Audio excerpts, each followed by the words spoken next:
Well, hey, good evening, everyone. I'm so glad that you made it here tonight for Connect Group. My name is Dominic. I'm the leader at the Heart, and I'm so grateful for you to be here. We believe that when we are in community together, when we're going through our mess together, it helps us all grow in our faith and take the steps that we want to take. And we believe that these Connect Groups are a perfect place for us to be able to do that together. I want you to know that you belong here. You don't have to believe what we believe to be a part of this community. There's so much pressure in our world and our society to hurry up and get to where you need to be, to hurry up and believe what you're supposed to believe. So in this space, in this time, there is room for doubt, there is room for questions, there is room to be on a journey of faith. So I'm glad that you're here this evening.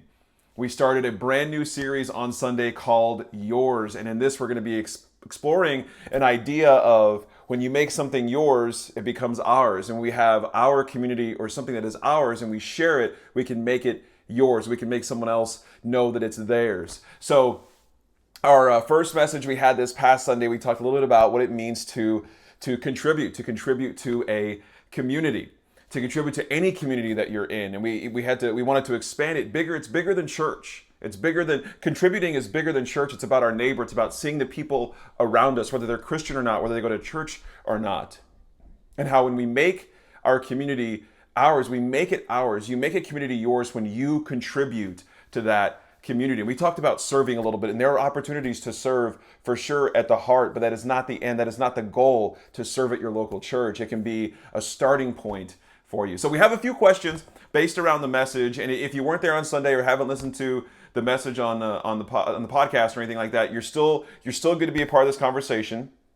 We went over a particular verse in Romans chapter 12, verses 4 and 5, and I'll have that up on the screen here a little bit so you can read through it now or you can read through it in a moment when that question comes up. Now, the first question tonight, I want you to be thinking about the different communities that you're involved in. So the Heart can be one of them for sure, but there's the community of the people that you work with, the people that you hang out with on the weekends. Your family is a community that you're a part of. Maybe the people that you work out with, that's a community. Any kind of community that you are a part of, I want you to talk through to describe a time when you contributing to a community happened. When was the last time or the most memorable time where you contributed to a community that you were a part of? And I want you to talk about how that made you feel. How did you feel when you started to contribute to that community? So let's take some time to talk through that and let's see the different ideas that you guys have.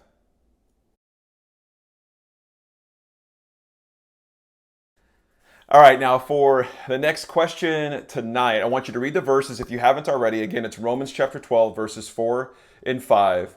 And in the Passion Translation, the author uses a word there called, or it says contributing, where the members of a body, the members of a community contribute to each other. And my question for you is, why do you think the author here did not talk about contributing to the church? I think sometimes when we talk about things in church, in the context of church, it's very much focused on serving and giving and praying and all these things that serve the church. But the author here doesn't talk about the church. When he talks about contributing, he says contributing to each other. So I want you to read this maybe in a couple different translations so you can get a good understanding of what the author's trying to say here in this verse. And I want to know why you think he doesn't talk about contributing to the church. He talks about contributing to each other. What is the importance there and what does that mean for you? So let's take some time to talk through that and see what you guys think. And remember, there are no wrong answers here. We're all just trying to understand, and as we talk through it, we gain different perspectives from how each other thinks. So take some time and really dig into this, and let's see what you guys come up with.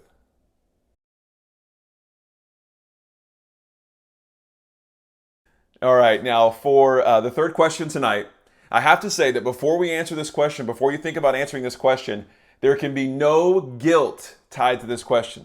I don't want you to say the word should. There is no should here, there is no guilt here, there is no supposed to. This is only choice. When we contribute and we do so out of choice, it changes and impacts everything. So without guilt and without any type of should, what I want to know is where is an opportunity that you have to contribute to a community that you are currently in? Whether that's your family, people you work with, people that you exercise with, a project that you're working on with some folks that you go to school with, the church community, your community at your house, your home, your family.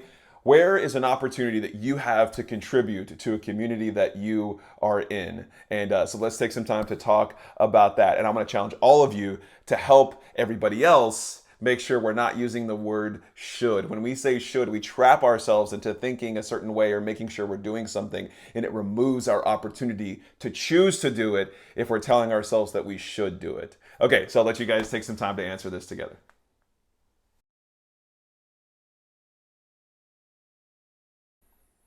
All right, now for this last question, it really builds off of question 3. And if you've already answered it in question 3, that's okay. But what we want to do with the last question of group each and every week is, how are we going to take this into our world? Okay? How are we going to take what we're learning and not just process it, not just think about it, not just talk about it, but apply it into our life, apply it to how we're going to live this out? So what I want to know from you is, how will you contribute to a community in your life? Maybe it's the heart. Maybe you want to take an opportunity to serve. There's things you can do on a Sunday: set up and tear down, serving the kids, help with the marketing department, videography, photography. There's so many different areas to serve in at the heart. We have the Connect Center, so there's all kinds of ways there, but there's so many opportunities in all the communities that you're a part of. So I want to know, how will you choose to contribute to the communities that you're in? What will you do this week to put that into action? What contribution will you make to the communities that you're involved in this week? So let's take some time to dig into that. This is the last question for tonight, so I'll leave you guys there. I hope you guys have a great rest of your week. We continue our message series called Yours this Sunday at 9:30 and 11 at the Spot. And don't forget, Heartbeat is coming up soon. It's a great place to, and maybe you met someone new on a Sunday, or you might be new. It's a great place to come meet some of the leadership team to understand more about the mission and the vision of the Heart, and who we think we are. What do we think we're doing here in the city of San Marcos? So it's a great way to talk about that. So I hope you guys have a great rest of your week. Love you too much, and we will see you soon.